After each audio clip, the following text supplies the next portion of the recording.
guided by transesophageal echocardiography. Today we have none other than Dr. Ganapathi, who has got vast experience in transesophageal echocardiography during cardiac surgery. And of course, he will be, and he is being using these skills for guiding Mitraclip procedure. So instead of wasting too much time, I will hand over the screen to Dr. Ganapathi to go ahead with his talk. And my request is there should be an active participation from the audience and the participants to ask more and more questions.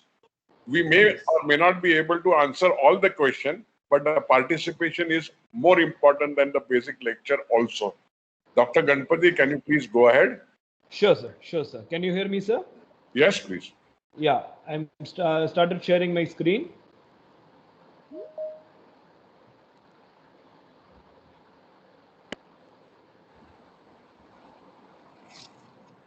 Can you see my screen, sir? Yes, yes, yes.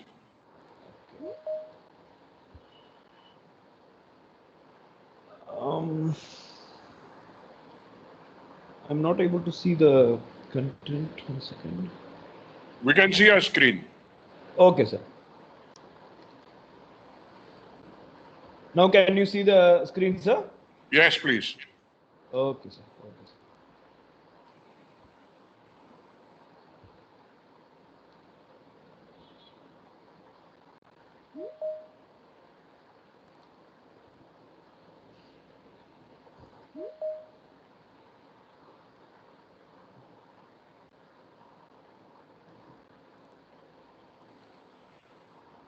Please go ahead. Yes, sir. Yes, sir. Very good morning, everybody.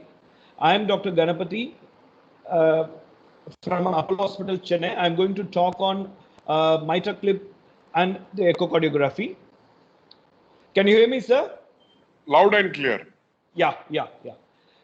So coming to the introduction of Mitraclip, percutaneous Mitraclip implantation has been demonstrated as an alternative procedure in the high-risk patients with the symptomatic severe mitral regurgitation who are not suitable or denied mitral valve repair or replacement due to excessive comorbidity. The Mitraclip implantation is performed under general anesthesia and with the three-dimensional transesophageal echocardiography and no contrast fluoroscopy guidance. A brief about anesthetic management. All our Mitraclip patients had invasive blood pressure monitoring and central venous catheterization prior to the procedure. Intravenous heparin was administered after guiding catheter was introduced and through the interatrial septum, and ACT, the activated clotting time, was maintained beyond 250 seconds in all the procedures. Protamine may or may not be administered at the end of the procedure after removing everything. All the patients were monitored in the intensive care unit after the procedure, though most of our patients, or almost all, I extubate the patient on table. And anesthesia management requirements are similar to arranging blood, chin to toe preparation, ready for an emergency surgery, all those things. And a little word about mitral regurgitation and their classification. Mitral regurgitation from this perspective is generally primary or secondary. Primary mitral regurgitation is nothing but lesions in the leaflets or subalveolar apparatus or chordate tendineae or papillary muscles. Like you can see in this video, a PML flaps, fibroelastic deficiency, all those things will come here.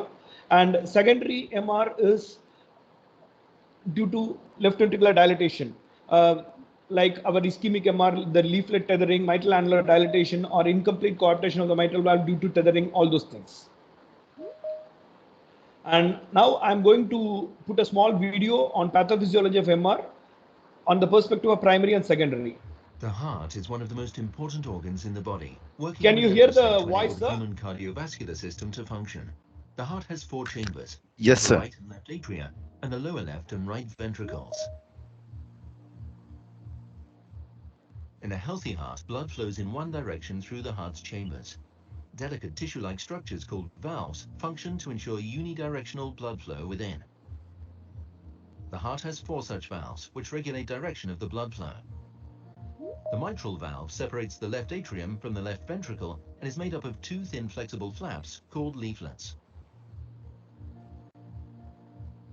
When freshly oxygenated blood from the lungs returns to the heart, it enters the heart through the left atrium. Left atrium relaxation causes the mitral valve to open, enabling blood to travel into the left ventricle. When the left ventricle contracts, the mitral valve closes to prevent backflow. In some people, the mitral valve doesn't close tightly, causing mitral valve regurgitation. When the heart beats during contraction, the blood from the left ventricle can flow back up to the left atrium. Mitral regurgitation, MR, can be subdivided into functional and degenerative subtypes. Degenerative MR, or primary, results from anatomical abnormalities of the valve itself. In most cases, the chordae connecting the mitral valve to the papillary muscle rupture or elongate, causing leaflet prolapse. MR is a progressive disease which, if left untreated, can initiate a series of events culminating in heart failure and death. The heart is one of the most... So many patients are considered not appropriate for candidates for mitral valve surgery. So a large portion of the patients are left untreated, as you can see in this diagram. Factors prohibiting the surgery include impaired left ventricular ejection fraction, high operative risk, multiple comorbidities, and advanced age. Of the surgical candidates also, up to 50% of the patients are not referred to surgery even if a surgical indication exists. Mitraclip facilitates the reconstruction of insufficient mitral valve through the tissue approximation, a recapitulation or a refinement of alveolar stitch, as Sir told already, a mechanical solution to a mechanical problem, and the repair creates the tissue bridge like this. The end result after some time looks like this. Now again, I give you a small video with commentary on Mitraclip procedure. Mitraclip is a unique, highly maneuverable transcatheter system for mitral valve repair. This procedure avoids cardiopulmonary bypass using minimally invasive venous approach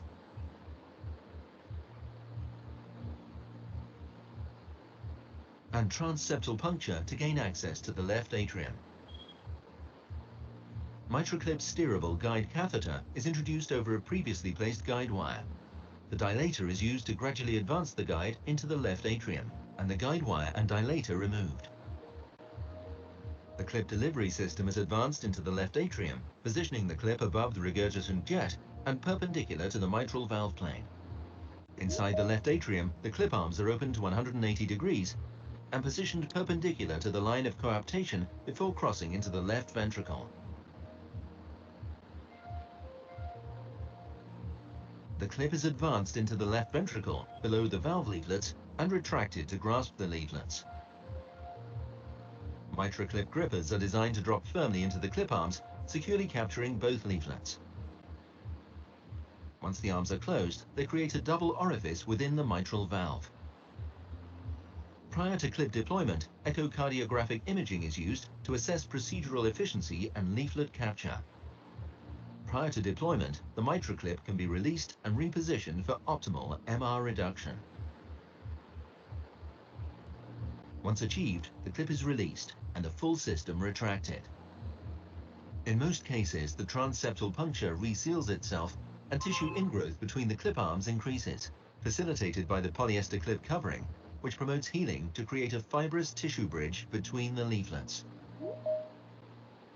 The Mitraclip procedure is a minimally invasive, highly effective treatment option for select patients with severe MR.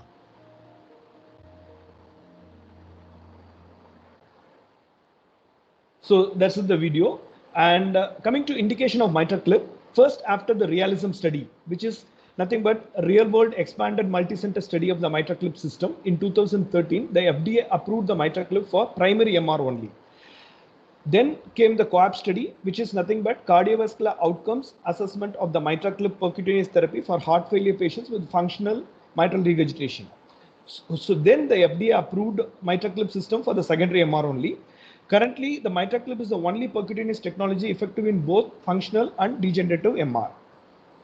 And these are the various Mitraclip approval studies. As you can see, The first case happened in 2003 after the Everest 1 feasibility study. Then came the Everest 2 study.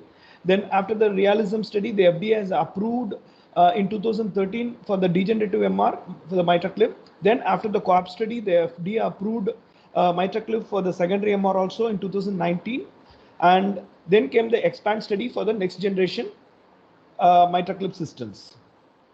A brief about COAPT trial. It is a parallel controlled open label multi-center trial in 16 patients with heart failure and moderate to severe, that is 3+ or severe 4+ secondary MR, who remain symptomatic despite maximally tolerated goal-directed medical therapy. And this study concluded, like in patients with heart failure and moderate to severe or severe secondary MR who remain symptomatic despite maximally tolerated goal-directed medical therapy, transcatheter mitral leaflet approximation with Mitraclip was safe. Mitraclip has provided durable reduction in MR, reduced the rate of heart failure related hospitalizations, and improved survival, quality of life, and functional capacity during the 24-month follow-up. This is the expand study, which is nothing but a prospective contemporary study evaluating the real-world experience of performance and safety of the next generation Mitraclip devices like Mitraclip NTR system and Mitraclip XTR system. The 57 center global expand study conducted in the United States and Europe included 1,041 patients. At 1 year, 89.2% of the patients achieved MR grades less than 1+, and 97.3% of the patients achieved MR grades less than 2+, with most of the improvement already seen by 30 days. Now coming to the actual part of my talk, the T for Mitraclip. Transesophageal echocardiography plays a key role in the procedure by providing information regarding clip navigation, mainly the transseptal puncture, and clip alignment to the mitral valve coaptation line, transmitral advancement of the system, leaflet grasping, confirmation of the valve tissue catching, and assessment of the final result. Who is the ideal candidate for Mitraclip? As a cardiac anesthetist and expert in 3D, sometimes I was also involved in the pre-op assessment of the patient, which I do in the echo lab itself under local anesthesia. So in these things, these are the points I mainly see. Mainly, the mitral valve area should be more than 4 centimeters square. Why? Because the mitral valve area can decrease by 50% with the first clip and further by 30 to 40% with the second clip onwards. So if the mitral valve area is already less than 4 centimeters squared, there is a high chance we can cause mitral stenosis with Mitraclip. And the second point is normal leaflet thickness and mobility, and no or minimal leaflet calcification. Posterior leaflet mobile length should be more than 10 millimeter. And even a classic isolated mitral valve prolapse like isolated P2 prolapse is good ideal candidate for Mitraclip. Since there are few chordae in the middle portions of the A2 and P2 scallops, this is the ideal position and location for grasping. So A2 P2 prolapse is ideal candidate for a Mitraclip. Why? Because if the problem happens in A3 P3 or A1 P1, there the chance of entangling chordae and tearing these structures by Mitraclip is more. Though with the experience, people started doing Mitraclips for eccentric lesions also. And this picture is how we do Mitraclip feasibility assessment. As you can see in this picture, you can see the coaptation length should be more than 2 millimeter for a successful Mitraclip.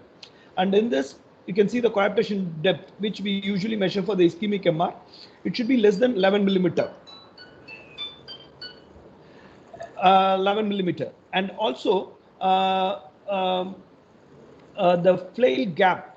The flail gap, as you can see in the PML prolapse and all, it should be less than 10 millimeter, and also the flail width should be less than 15 millimeter. So these are some of the points, and also we assess the size of the LA and the distance between the mitral annulus and the point of entry into the LA. The perpendicular distance should be at least 3.5 or more than 4 centimeters. So then only the it will be easy for maneuvering the Mitraclip inside the LA. So mitral valve calcification is associated with also some more points, like mitral valve calcification is associated with poor results. There should be ideally no calcification, and at least 5 millimeter of distal mitral leaflet tip without calcification. Congenital or more commonly acquired mitral valve clefts can often be associated with poor results in Mitraclip. And so now going into the intra-procedural TE assessment, while starting, both the echocardiographer who is going to navigate the Mitraclip procedure and the interventional cardiologist should be clearly aware where is the location of the MR and what is the mechanism of MR. Then only the successful procedure can be completed. As you can see, we do in all the views to assess where is the location of MR, mechanism of MR, everything. 3D, transgastric view, 4-chamber view, and the BICOMMISURAL and the LVOT explain view, all these things. And coming to the next important point, the atrial septal puncture. Once the position is started, the cardiologist inserts through the femoral vein and femoral vein alone. They don't even put any femoral arterial catheters or anything. And through the femoral vein, they are coming. And at the time when they are about to puncture the atrial septum, we should be ready. We should be ready with this view, like a bicable view, and modified explain into a view where modified explain into degree 240 or 45 degrees, where make the aorta anteriorly and the opposite part is the posterior aspect. So in this, when they are denting, the interventional cardiologist is denting the interatrial septum like this, we can tell them this is the most anterior part, whether they have to move little anterior or little posterior, or here this is a SVC and this is a IVC. So this is superior side and this is inferior side.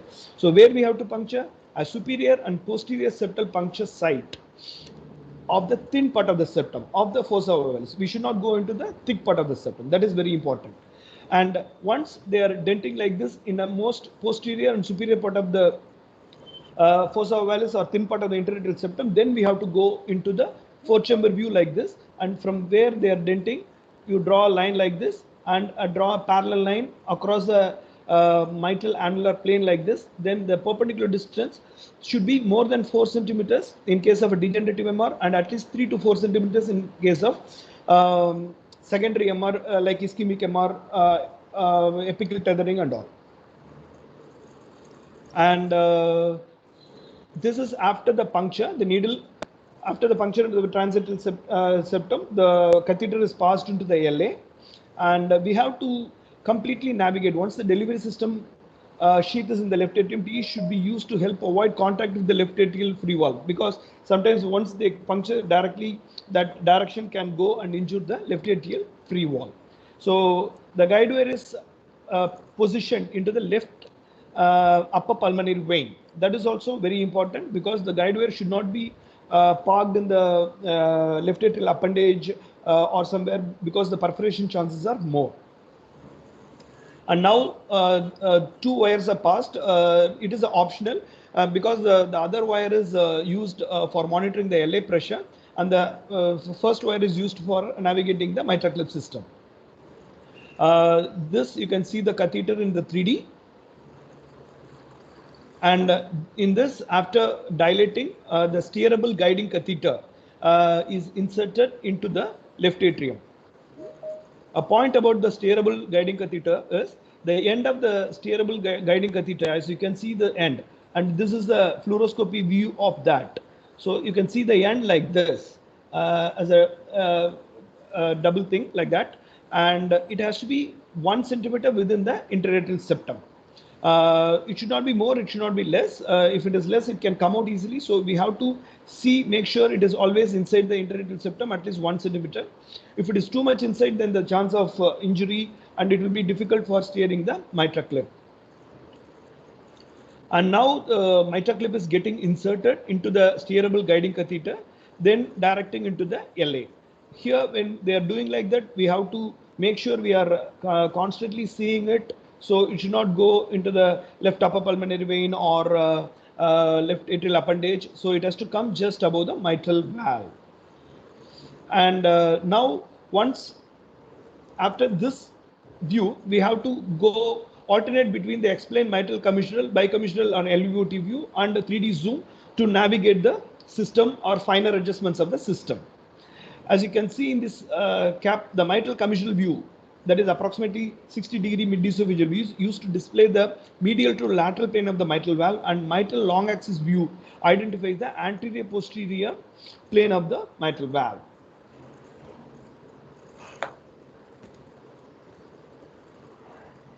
And now the point about the explained bicommissural LVOT view with color, which helps to bisect the mitral regurgitation like this. If our Mitraclip is properly bisecting the mitral regurgitation like this, then this location is very ideal for clipping, because the result will be better, because we are capturing the main part for the pathology. And this is how the 3D zoom looks. This is the usual view of what we use for the surgeon's view, the famous surgeon's view, what we use for mitral valve repair and all. Here the aortic valve is here and the LA appendage is here. Aortic valve will be the 12 o'clock position, LA appendage will be at 9 o'clock position. This is A1, A2, A3 and P1, P2, P3. So if it, for a A2, P2 prolapse, the Mitraclip has to be positioned like this, just above the mitral valve, and it has to be exactly perpendicular to the coaptation line. And a word about three-dimensional TE, it is particularly helpful in guiding the medial, lateral or anterior and posterior adjustment of the clip delivery system. The atrial perspective of the mitral valve and the accurate leaflets visualization provided by 3D TE images suggests the proper rotation of the clip to achieve a perpendicular position to the mitral leaflets at the origin of the regurgitant jets. And once the device is passed into the LV, then also the 3D T is very helpful, especially when you reduce the gain. You can see the device nicely under the mitral valve plane, which is now into the LV, so that we can see the orientation, because when entering into the mitral valve plane, sometimes the Mitraclip system can get rotated. So we double check it is not rotated and the plane is perpendicular to the coaptation line. And during critical junctures like this, it is better to breath hold. Ventilator can be off, lung down can be given, so that the accuracy of the procedure goes up. And now after that, the leaflets are grasped by retracting the delivery catheter slowly, as the mitral leaflets are closing in systole in the 2D mid-esophageal long axis view. This view is ideal for grasping the bicommissural LVOT, bicommissural and LVOT view explained. The location of the Mitraclip device can be changed to achieve the best opposition of the mitral leaflets to optimize the reduction of MR. We can clip, and if we don't, they don't feel that the leaflet is not adequately grasped, then they can relieve and again grasp the leaflets. Assessment of the adequate leaflet grasping is key to ensure procedural success. This has to be done carefully, and usually a leaflet grasp length of approximately 5 mm is considered adequate. And once we feel the grasp is adequate, then the leaflets are slowly tightened, the Mitraclip is tightened. Then comes the assessment of the adequacy of the tightening and the result of the Mitraclip. As you can see, after the tightening, the MR has become less, and we are assessing in the 3D zoom also, the double orifice happens here. And we have to look not only one view, we have to double check in all other views where we can see any more MR, and even a 3D zoom with color. Everywhere we have to assess, and is there is any residual MR, and if needed any second clip, or we have to release the clip and put it again, all those things. And we have to check in the transgastric view. In this view, you can assess under planimeter the post Mitraclip area, also mitral valve area. And in this view, we are assessing the mitral inflow gradient. Here it is the mean pressure gradient is 2 mm of mercury. This is okay. In these type of situation, even you need one more clip, we can go ahead. But if the mean gradient is 5 mm of mercury and above, then obviously you should not put one more clip, because that causes a lot of mitral stenosis. And other pointers, we always check the pulmonary vein flow pre and post the Mitraclip. As you can see in both the left and right upper pulmonary veins, as you can see in this picture, you can see the systolic wave is blunted, and there is systolic reversal also. But post Mitraclip, you can see the nice systolic wave, which is S is more than D. The systolic wave is more than the diastolic wave. So this is how you confirm the MR has reduced a lot. And a second clip is needed sometimes, as you can see in this fluoroscopic picture. At the end of each grasp, before the release of the device, the blood pressure is increased pharmacologically to simulate the wakeful physiology, to assess the residual MR, and the blood pressure is typically raised to at least the level of prior to anesthesia. This allows evaluation of the extent, location, and the severity of any residual MR. And so in this, after the deployment, now the mild MR is there, and now it is ready for them to release the Mitraclip. This is how it looks after releasing the Mitraclip in the mitral bicommissural LVOT view, and this is how it looks in the 3D. This is a 3D looking from the LA side, and this is from the LV side. This is how the released Mitraclip looks like from LA side and LV side. You can see the double orifice here, and you can see the Mitraclip here from the LV side. And now in the fluoro also, we are confirming it is released, and as you can see, it is pretty sharp, the steering guide part. So while removing this also, we have to be careful it is not causing any damage to the LA. And once the positioning of the clip is deemed adequate, the system is removed. TE guidance is used carefully to withdraw the clip delivery system into the right atrium and out of the patient.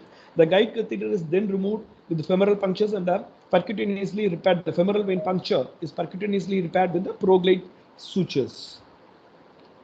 And this is the pre and post clip LA pressures. If we have a second guide wire and the continuous LA pressure monitoring, which is optional for some operators, we can see nicely this LA pressure pre-procedure, pre-Mitraclip is 24 mean. But at the same time, post-procedure, it is only 14. So we can visual confirmation of the adequacy of the procedure. And as usual, at the end of the procedure, we have to look for any complications like detachment of the Mitraclip, worsening of the MR, creation of the mitral stenosis, rupture of mitral valve chordae, rupture of right or left atrial walls with the possibility of cardiac tamponade. So these are all very important before concluding the procedure. And look for the residual ASD. It will be always there. And a word of caution is, especially in patients with significant right ventricular dilatation, dysfunction, or severe pulmonary hypertension, it may be appropriate to place a occluded device in the created ASD, particularly if the Mitraclip results were satisfactory, because that can cause further right ventricular dysfunction. So this is a bicaval view, and this is the 3D with color. You can see the atrial septal defect nicely, and this is the end-on view measuring the atrial septal defect area. And this is how the end result looks like. This is pre-procedure. You can see the nicely prolapsing the leaflet, and here the post Mitraclip, how it looks like. So three-dimensional TE plays a critical role in both planning and guiding the Mitraclip procedure. The intuitive display of the LA and the mitral leaflet reduces the procedure time and increases the accuracy of the device positioning. The three-dimensional imaging of the atrial septum may facilitate selection of transseptal puncture site also. And to conclude, TE not only plays a major role in the Mitraclip procedure, but also it is an indispensable tool. Real-time 3D TE can improve the echocardiographic performance during the Mitraclip procedure. Cardiac anesthesiologists who combine the expertise of intraoperative echocardiography with the skill in hemodynamic management may play a pivotal role in the new Mitraclip procedure. And these are some of the paper cuttings after the initial 5 Mitraclip procedures, which we have given from Apollo hospitals. And this is our cardiologist, Dr. Sai Satish, who took all the patient, all 4 of them, post procedure, not even 2 weeks within the post procedure, to playing badminton, and it was a successful event. And these are my references. Thank you. Thank you, Dr. Ganapathi, for an excellent and a lucid presentation. We will have some discussion now. There are some questions and comments in the box. I will start with the first thing, a couple of questions. One thing is, what is the thickness pre-procedure when you are evaluating the patient? What is the thickness of the mitral valve leaflet, which is the threshold for selecting patient for Mitraclip, so that we do not have, we can rule out rheumatic causes from being included into the Mitraclip procedure? A normal mobile thin leaflets are preferable, sir. Exactly the value I'm not aware. Less than 5 millimeters should be fine, I feel, sir. What is your suggestion on that? Yes, it is generally the cutoff is about 4 millimeters. 5 millimeter is also okay. Anything more than that should be avoided, because it will create a problem about the gripping of the Mitraclip. Okay. There is one question from the audience, is that from the participant, is that what is the difference between flail gap and flail width? Sir, I already shown in that picture. Can I show that picture again? Please go ahead.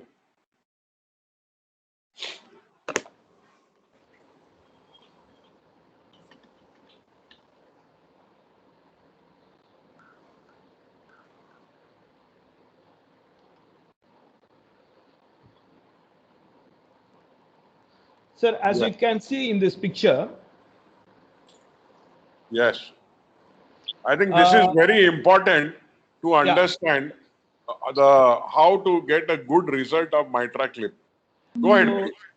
So this is, as you can see in this picture, consider this as a PML prolapse. Consider this as a PML prolapse. Maybe in this cartoon, the PML prolapse is not seen nicely. So when it goes into the LA, from this point of the free edge of the AML, how much is a gap, the free edge of the PML? That is the flail gap, which should be less than 10 millimeter for a comfortable grasping. Here in this transgastric view, the end-on view, how much amount of P2 is flail? So this, in this aspect, the width has to be measured, which should be less than 15 millimeter. I'll show you in another picture. Here in this, I'll interrupt you once here. Yes, sir. If you come back to the slide. Okay. Now, when the width is more than 15 millimeter, what is the impact on decision making of the procedure? When it is more than 15 millimeters, sir, then we may need more than one clip. Yes. Yeah. And about the flail gap, if it is more than 10, the flail gap is more than 10 millimeter also, people use 2 clips first to reduce the flail gap, then they apply the second clip to augment the repair, sir. Does this have any implication on selecting the different type of size of clips? Because now there are 2 sizes available. No, I'm not aware of it, sir. Maybe you can comment on that. Yeah, go ahead with the next slide. And in this slide, this mitral commissural view, if I freeze this,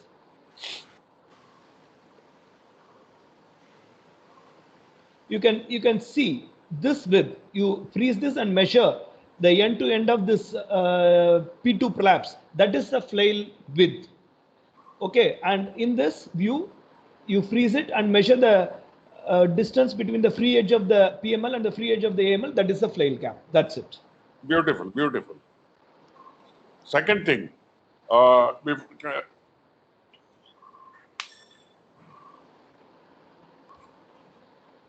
another question here. Can you please explain about mitral regurgitation assessment prior to clip application to decide about the location, ideal location? Somebody, Dr. Geeta has asked that question. Yes, sir. Yes, sir. Yes, sir.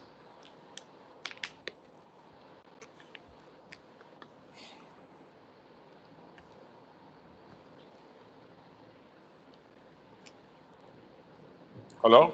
Yes, sir. Yes, sir. I'm getting that slide, sir.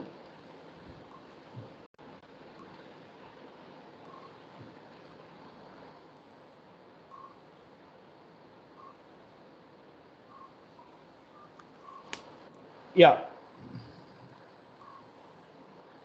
So as you can see, sir, in this picture, we first go into the, for the location assessment, we first go into the mitral midesophageal four-chamber view, where you can see the aortic valve little bit.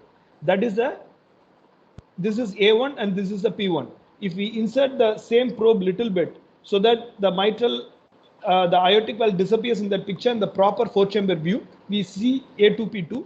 And when we further insert the probe, when the coronary sinus is a little bit opens, that is A3, P3. This is how you locate it, but there are various other methods also. In this view, the mitral commissural view, this is P1, this is P3, and the central one is A2, and the above one is P2. So this is how, if happens like this, then we can come to a conclusion it is the P2 prolapse. And again, in this LVOT view, what we see in a proper LVOT view is this is A2 and this is P2. If the regurgitation is happening between these two things, then again we are sure that the regurgitation is happening between A2 and P2, and that is because of P2 prolapse. And again, in this gastric end-on view of the mitral valve, we can see the location of the regurgitation. It is, as you can see in this picture, sir, the regurgitation is mainly happening between A2 and P2, little between A3 and P3. So, and this is another view, and this is another view, like the 3D zoom is beautiful 3D pictures where you can see the gaps like this nicely between A2, P2 and A3, P3.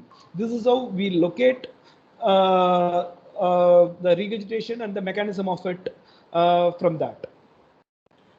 Okay. There will be more questions on the mitral valve aspect of this evaluation. But before that, I will, for 1 minute, diverse.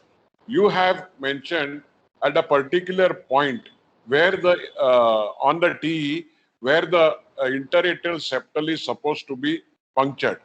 You told us about the distance of about 40 millimeters from the annulus to the level of the puncture site.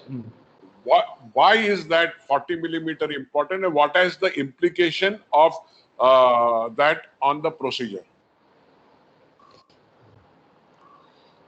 Are you able to see my screen, sir? No, you can just explain it. No need of going to the slide, because slide everybody has understood. Yeah, I want the participants to understand the importance of this 40 millimeter. Yeah, sir. Yeah, sir. When the puncture is away 40 millimeters away from the mitral plane, then only it is possible from the end of the steering guide catheter to maneuver the Mitraclip into the LA and to move the anterior posterior or lateral to lateral position comfortably in the Mitraclip. This is for the, it's a technical requirement for the Mitraclip system. And again, the same thing in case of functional MR, we may not need 40 millimeters, we need 30 to 35 millimeters, because where the clip is going to be clipped is a bit lower down. Is it okay, yes, sir? basically the delivery system where you take the, divert it in different direction. That length of the delivery system is approximate, along with the clip, is approximately 40 millimeters. So that's why you must have some room for movement of the clip and the curvature of the delivery system, and that is why that 40 millimeter is important. Your point is very well taken. And it is very important, even during pre-op assessment, we first do this. Yes. From the top of the thin part of the septum to the mitral annular plane, because a lot of Indian patients are pretty small, and it is a very prerequisite for the Mitraclip procedure, sir. Yeah, one more. Now we go ahead again to the mitral valve. One more question which is there on the screen is that you have got two parameters predominantly. One is the color Doppler and another is the pressure. And the most important most important thing on the echocardiography is the Vmax. Now, at the end of deploying the clip, or even before you decide to deploy the clip, how much importance do you give to color Doppler? How much importance do you give to drop in the Vmax?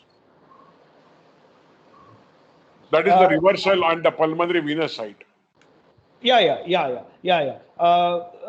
There is some confounding factors between the reversal and the pulmonary vein flows there. Some people don't go by that. They go by the drop in the color flow mainly.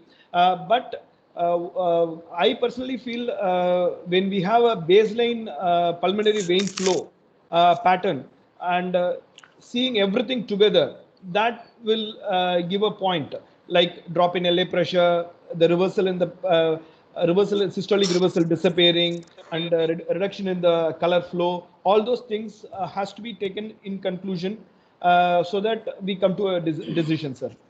Your point, your comments are also welcome, sir. Yeah, there's an issue there. I agree with you. I agree with you, no doubt about it. But Vmax is one of the factors, but we do not know as yet how much importance to give to that. But it also carries an importance, especially when there is a residual MR. That's why this factor comes into play. So, what is the residual MR post-clip which is acceptable? 1+ is desirable, sir, but 2+ also is accepted sometimes if it is very technically difficult. Okay.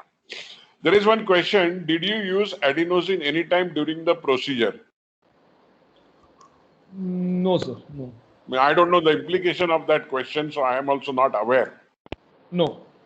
Okay. Now, having successfully done the procedure of Mitraclip, reduce the MR at the primary site, what is your experience and experience in literature that there may be a prolapse which de novo starts somewhere along the mitral valve elsewhere, and in that second position you have to put a Mitraclip. I am not speaking about the residual MR at the primary site. A new MR occurring away from the primary site. Yeah, some papers say this is a possibility, and if at all,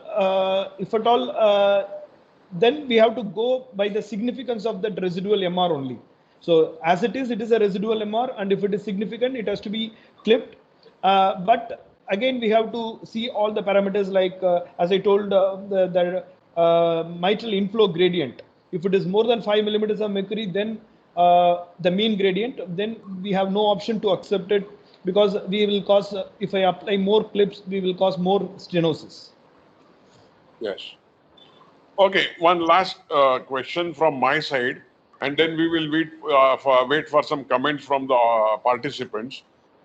If basically patient has a caudal rupture, what level of threshold of caudal rupture will you accept for Mitraclip, or you will send the patient for surgery? Patients with caudal rupture, we are doing the pre-existing caudal rupture, we are doing Mitraclip, sir. And again, the same amount of, you're saying acute caudal rupture, sir? Any rupture. Any rupture. Acute rupture also included, because that would be more common in MI. We have done with caudal rupture patients also. It depends on the other aspects of how much the patient is preserved, very elderly patient, not suitable for surgery, all those things.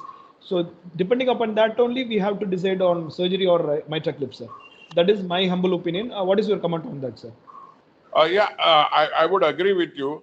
It also depends on the degree of MR which is there, and the length of the floating caudal rupture. But nobody is clear about the length about the floating tissue of the caudal rupture. There is one question here in the among the participants from Dr. Sridhar Joshi. Any additional care assessing MR post-procedure or even pre-procedure in patients with atrial fibrillation?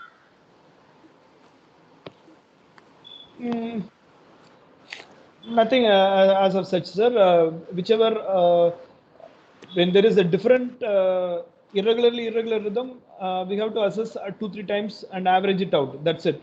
But for MR, I don't think anything. Yeah, I agree with you. You have to average it out with minimum 5 cycles, Yes, sir. 5 to 8 cycles, and then take a call. Yes.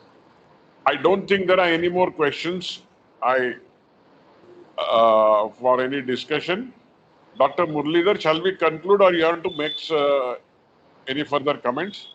I would like to, in such a discussion, it is considered incomplete if somebody does not ask which orifice do you measure the gradient. There are 2 orifices there. So usually such questions are asked in a presentation like this. Would you like to answer this? Generally, sir, in this type of A2P2 collapse, the orifices both will be equally sized, and we have to measure the orifice of the bigger orifice. Right. Because in the smaller orifice, the gradient will be falsely high, sir. Right. And the other question I would like to ask is, did you have any incident where you had to go for open technique in a patient who was scheduled for Mitraclip, but something else happened and you had to go to the open technique? No, sir. No, sir. In Okay, TAVI it happens, sir, but not in Mitraclip, sir. Once it was a technically difficult case. When they have to remove the catheter, suddenly we have seen some collection, pericardial collection, which luckily we observed it, conservatively managed it. But the patient presented after 1 month with a significant amount of collection, which we put a pigtail and it is settled, sir. So no open surgery. We would have done so far 10 to 15 cases of Mitraclip, sir.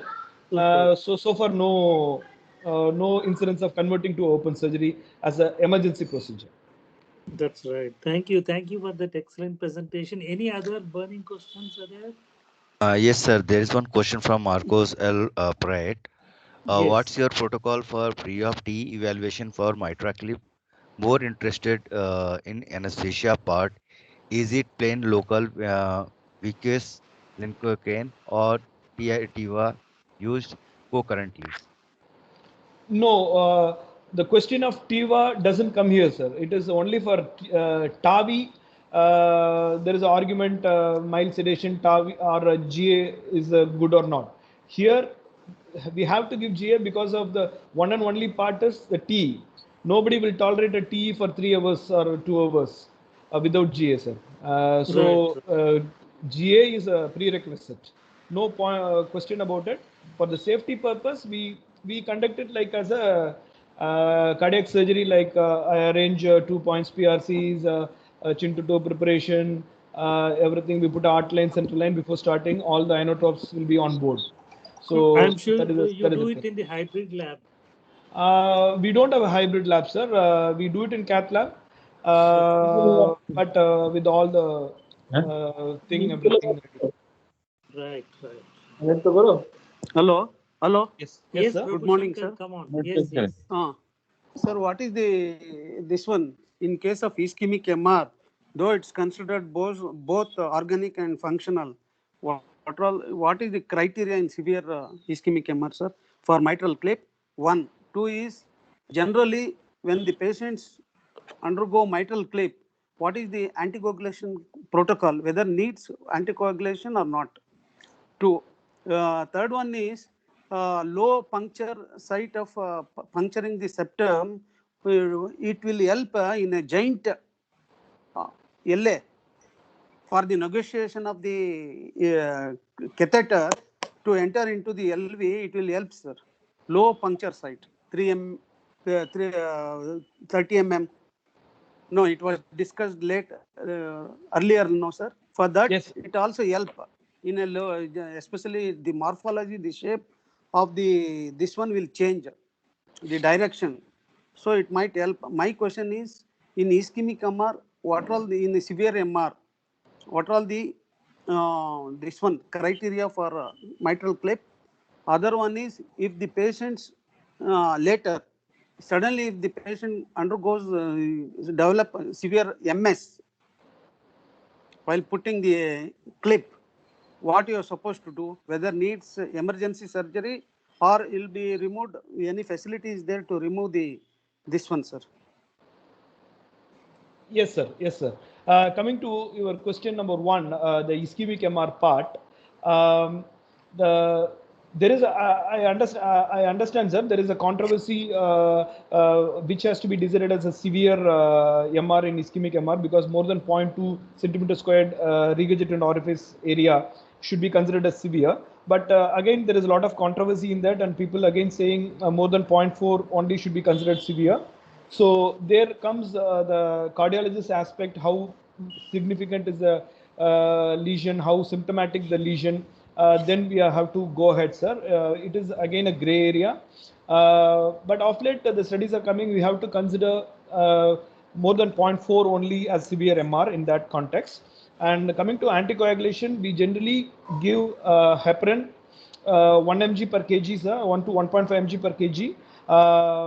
That is 100 to 150 units per kg, so that to maintain the ACT about 250, sir, preferably 300, which we routinely monitor. In between every half an hour we monitor the ACT throughout the procedure, and after everything the steering guide catheter is removed, we reverse it with protamine also if needed. And again, a point of caution, the heparin is instituted after the steering guide catheter goes into the LA. Initially we give 1000 or 2000 units of heparin when they are doing the femoral puncture after the sheath is in. Then once the steering guide catheter is inserted, we'll give the full dose of 8000 or 9000 units of heparin and maintain the ACT about 250, sir. And regarding your puncture site, yes, I agree. If the distance between the mitral annular plane and the puncture site is more than 4.5 centimeters, again it will be technically difficult. So it should be 4 to 4.5 centimeters. So we have to have the distance between the mitral annular plane to the puncture site between 4 to 4.5 centimeter for the comfortable, technically easy procedure, sir. And any other question you asked, sir? I suppose if the patient develop mitral stenosis. Yeah. We have not encountered problems like this. See, before releasing the valve, after tightening, we always measure the gradient. And that's why I put a word also.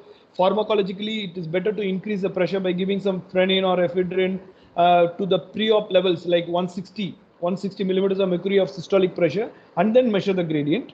So if the gradient is less than 5 millimeters of mercury, generally it will be fine, sir. Then only we are going to release it. And if it is around 5 millimeters of mercury, then we are not going to apply another clip also.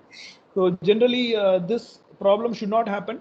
But post-operatively, if it happens, then we have to consider other options. Initially, they will manage medically. Then later, we have to think about surgery only, sir. But most of these patients will be octogenarians and nanogenarians. So it will be very difficult to offer surgery for these people because they are not fit for surgery. That's why they are coming for this type of procedures. If they are low-risk patients, young patients, then obviously we have to go for surgery post-operatively if they are having symptoms.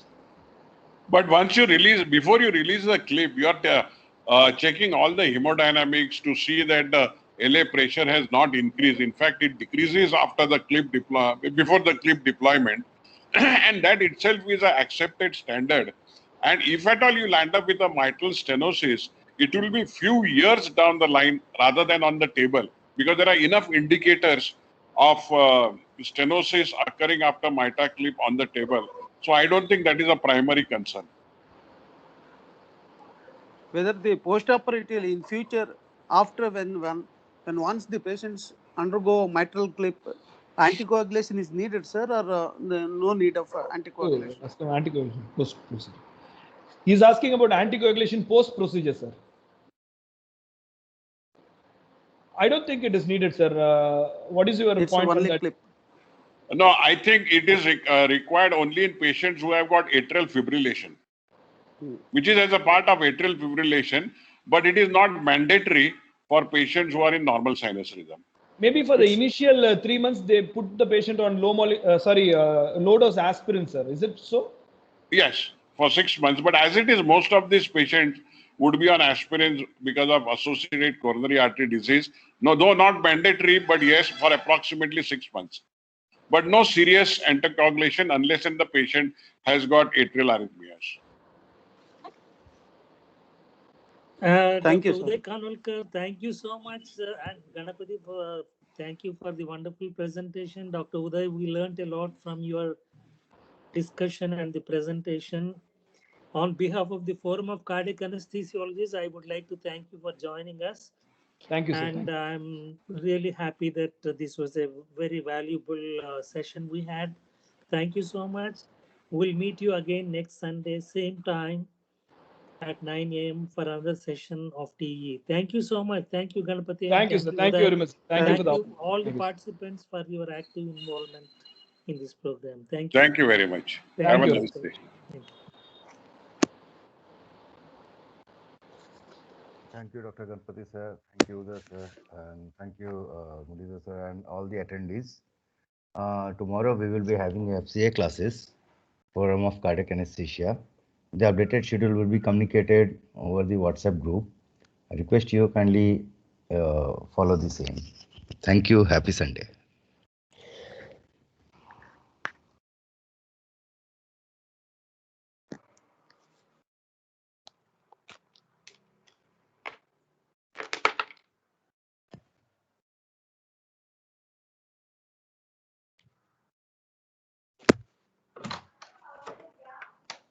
Good